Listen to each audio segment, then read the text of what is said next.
Russian space agency Roscosmos has announced that it's temporarily halting Soyuz rocket launches in French Guiana due to sanctions imposed by the European Union, according to a report by Space.com. Roscosmos is suspending cooperation with European partners in organizing space launches from the Kourou Cosmodrome and withdrawing its personnel, including the Consolidated Launch Crew, from French Guiana, a translated tweet from the agency reads on Twitter.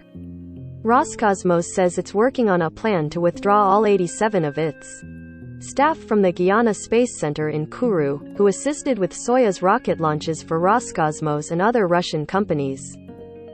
As Space.com points out, European launch provider Arianespace uses Roscosmos Soyuz rockets to launch satellites from French Guiana and the Baikonur Cosmodrome in Kazakhstan.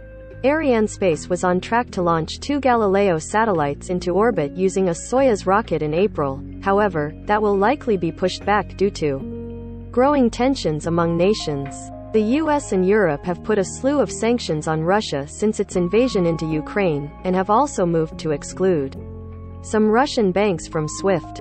I confirm that this decision has no consequences on the continuity and quality of the Galileo and Copernicus services, Thierry Breton, the European Commissioner for Space said in a statement. Nor does this decision put the continued development of these infrastructures at risk.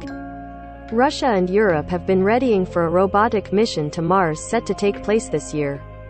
European Space Agency Director Joseph Ashbacher says the ESA continues to work on all of its programmers, including on ISS.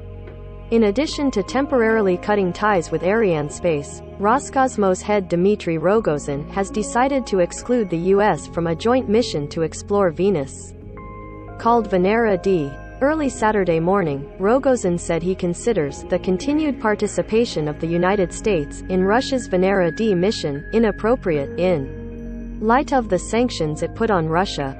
Rogozin also claims these sanctions will ruin relations between Russia and NASA, potentially leading to the downfall of the International Space Station.